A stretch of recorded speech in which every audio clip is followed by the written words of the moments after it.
Fernando. Sí, señor. Denis Martínez, ¿qué tal? Denis Martínez Balaco, vamos a decirlo completo porque él utiliza, como en mi caso, los dos apellidos. Yo siempre dije que la mamá pone la mitad, entonces es justo que sea reconocida, ¿no? Un poco por ahí pasa. Bien, Denis, licenciado en kinesiología.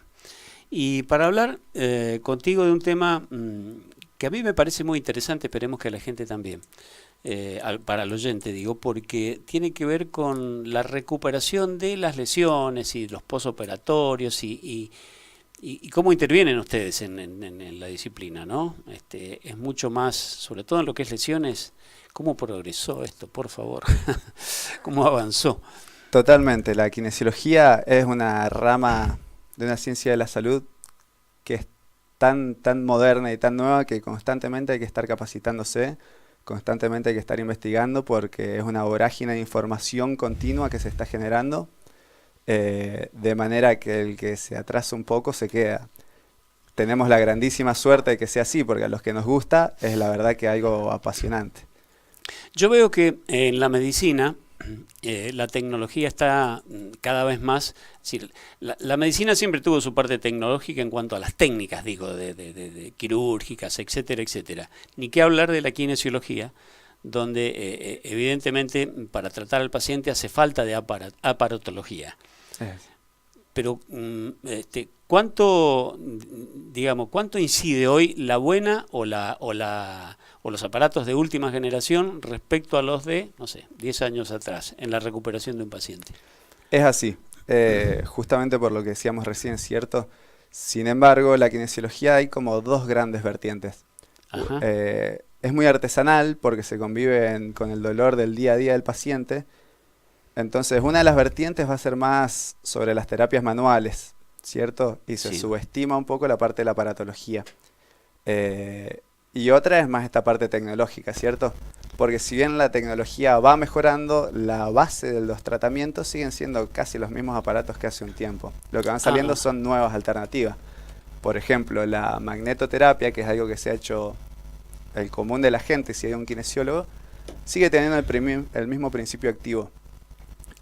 Sin embargo, van saliendo nuevas alternativas como las ondas de choque o algunos otros aparatos que brindan herramientas. Dentro de estas dos vertientes que hay, ¿cierto? Yo creo que hay que ser criterioso y no decir, no, bueno, lo viejo no sirve, vamos todo con lo nuevo, sino que ver hasta qué cierto punto nos manejamos con uno y con el otro. Porque todo tiene un punto de aplicación que es útil. Normalmente, ¿cuál es el tipo de paciente que más concurre al consultorio? ¿Cuál es la lesión más frecuente o la patología, para decirlo mejor? No sé si lo estoy diciendo bien, más frecuente. En mi caso particular, yo me especialicé en RPG, que es Reeducación Postural Global. Dentro de lo que es RPG se trata principalmente la columna. Dentro de lo que es columna, hoy en día, por la forma de vida que llevamos, por los hábitos y por la tecnología justamente, se trabaja más que nada sobre cervical. Todo lo que es cervical hoy en día se habrá escuchado mucho, aquel que esté cerca de la rectificación cervical, una patología muy frecuente y que a mí... Y eso llevado al llano, digamos, para que lo entendamos qué es. Sí. La cervical vendría siendo la columna a la altura del cuello, ¿cierto? Por debajo de la cabeza y entre los hombros. Es un segmento cortito que cuando presenta patologías trae muchos problemas de tipo de dolores de cabeza, mareos, náuseas, zumbidos en los oídos, adormecimiento sobre los brazos. Y la rectificación cervical, que es lo que hablábamos justamente, quiere decir que cuando uno la ve de frente, la columna tiene que ser recta. Cuando la ves de perfil, tiene unas ciertas curvaturas que son naturales. Cuando se pierde esa curvatura, se rectifica, o sea, realmente toma forma recta. A eso se refiere el término rectificación. Ahora lo entendí. ¿Y eso se da con frecuencia? Muchísima frecuencia, porque esas curvas se ganan con la evolución del niño y hay ciertas actividades como por ejemplo el uso del celular, de la computadora, todo lo que sea el bajar la mirada, el estar con la almohada en la cama viendo televisión. Que el celular también afecta en esto. Y es el principal causante, por eso en mi consultorio la mitad de los pacientes son de rectificación cervical. Por suerte es algo que mejora, se mejora bastante. Y en virtud de esto que me decís, tampoco hay entonces edades en las cuales el paciente sea más propenso a esto. ¿Te puede aparecer en jóvenes, en adultos? Exactamente, sí. Puede ser algo postraumático, supongamos en un latigazo cervical en un choque, pero el común de las veces es, como te digo, es algo evolutivo y es algo de que no sale un día para el otro, sino que son traumas repetitivos que van generando sumatoria en el tiempo. Una acumulación. Exacto. Postural, que es lo que yo hago, es postura. Bien, ¿me repetís lo que significa RPG? RPG es una marca, es una terapia, no es una técnica, es una terapia, es un paradigma de tratamiento que significa reeducación postural global. Reeducación porque se toma la persona que ya tiene su esquema corporal y se lo reeduca justamente en cómo tiene que mejorarlo. Postural, por razones obvias. Sí, sí, sí. Y global porque es una técnica que toma en cuenta no solo ese segmento, como por ejemplo hablábamos cervical, sino la globalidad del cuerpo, la columna en general. No hablamos de una rodilla, de un codo, sino de la persona como un sistema cerrado, completo. Bien, uno ve a veces, o le puede suceder a uno o a algún familiar cercano, personas que caminan torcidas, a lo mejor con un hombro adelantado, no se dan cuenta, o con un hombro más caído, por decir algo se me ocurre en este momento. Bueno, todo eso tiene que ver con el RPG. Exactamente, sí. Sí. Lo curioso de esas personas que vos nombrás es que cuando vos las alineás y las pones derechas, su percepción es que están torcidos. Ah, qué cosa. ¿Entendés? Porque el sistema nervioso central se reacomoda constantemente a eso. Y quizás esa persona durante años ha estado con una pierna más corta, suponete que es algo muy frecuente. Muy frecuente, sí. Milimétricamente más corta, desbalancea toda la columna. Y vos cuando los enderezás o le pones un realce para que esa pierna esté más arriba, esa persona se siente inestable.